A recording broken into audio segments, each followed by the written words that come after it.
I looked at it kind of awkwardly at first. It's because I was a little lost on why she even telling me this in a club full of women and we enjoying ourselves. But she said that to me. She said, I've never done nothing wrong. I just tried to pursue my career.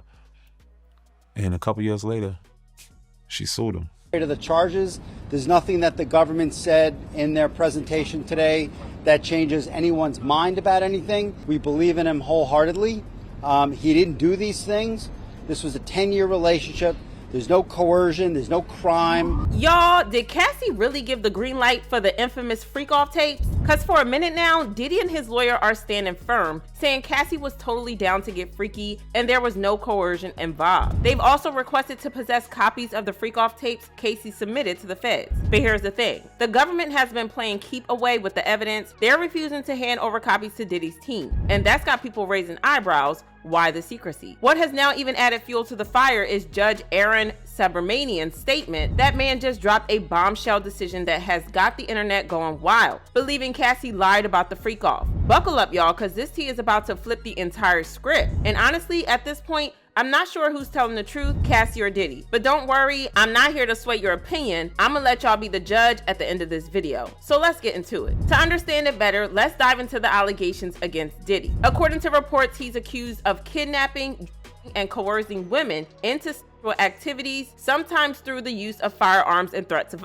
violence. The indictment also stated that Diddy would hire male workers, sometimes arranging for them to be transported across state lines or internationally. The women were given ketamine, ecstasy, and GHB. Afterward, Combs and the participants often required IV fluids to recuperate from the use. Now, Diddy and his lawyer, Mark Agnifilo, wanted to get to the bottom of these explosive claims, so they asked the feds to show them the evidence. After watching, Diddy's lawyer came out swinging, saying that the videos don't show Diddy committing any crimes. Looks like the prosecution's got some splaining to do. Well, Mark Agnifilo straight up wrote a letter to the judge saying, contrary to what the government has led the court and the public to believe, the so-called freak-offs were private activity between fully consenting adults in a long-term relationship. Like many Americans in the privacy of their own bedrooms, they sometimes film their sexual activity. He added that the videos do not depict sex parties. There are no secret cameras, no other celebrities involved, no underground tunnels, no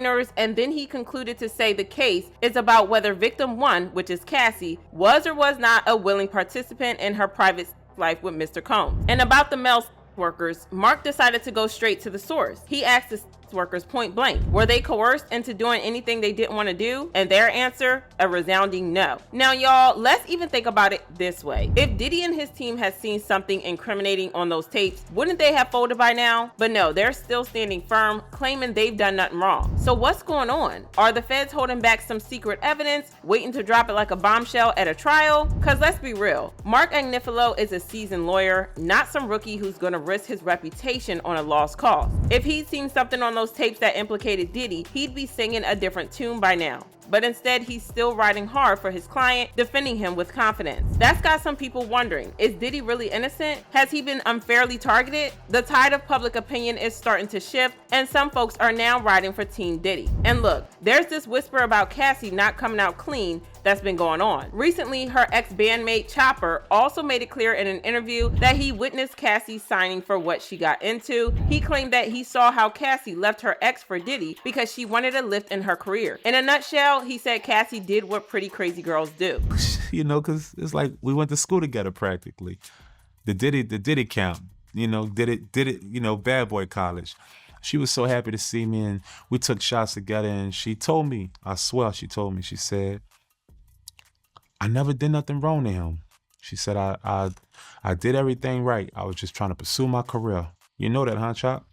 And I looked at it kind of awkwardly at first. It's because I was a little lost on why she even telling me this in a club full of women and we enjoying ourselves. But she said that to me. She said, I've never done nothing wrong. I just tried to pursue my career. And a couple years later, she sued him. I'm not going to sit up here and say that Cassie was an angel in the situation, because Cassie cut up too.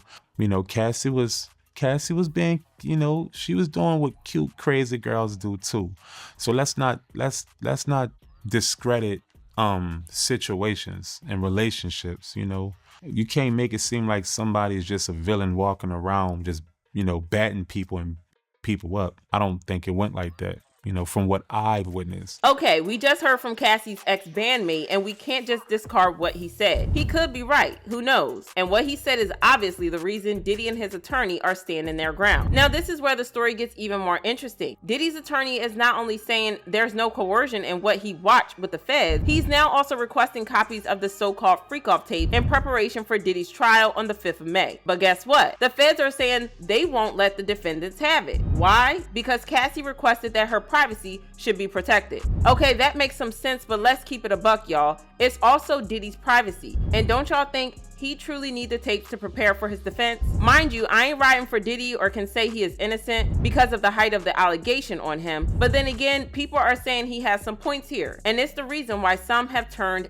to support him. And let me tell you, folks became more supportive of Diddy after the judge's take on whether Diddy would have the tapes or not. Well, if you must know, Judge Subramanian has also denied Diddy and his lawyers from having the tape. And can he be blamed? Remember, he's working with the Fed. Here's what Judge Subramanian said. Defendant's motion to amend the protective order is denied without prejudice. Prosecutors have argued that freely handing over the tapes could pose a risk to the privacy and safety of his alleged victims. He further said, Diddy has failed to fully negotiate with prosecutors to find a better alternative for viewing the tapes that works for both sides. He continued to say, to the extent these options are insufficient, the defense may propose other options to the government. It doesn't appear that the defense did this before raising the issue with the court. Diddy will need to make a better case if he wants possession of the clips. Then he said, if that happens, they should be prepared to clearly articulate why they need possession of the videos despite the options furnished by the government. Y'all, the judge's ruling has sparked a heated debate. While some are thinking he's trying to be rational, many find it biased and are questioning his decision. This fan said, sounds like corruption. This other fan said, Judge Aaron, be on one. The defense made explicitly clear the limitations on viewing the evidence the prosecutors have. Even more importantly, how difficult it's been to even schedule time to go look at the videos. That should be reason enough to order the prosecution to give the tapes over. Shaking my head, you must care about 6A. And this fan said, this is crazy because she knew what she was doing. Everyone involved were adults and sold their soul to get money and fame. But child, what do y'all think about this whole situation? Do y'all think the feds are being biased for not letting the defendants have copies of the freak-off tapes? And did Cassie lie about not consenting to the freak-off? Drop your thoughts in the comments below, and I'm gonna catch y'all in the next video.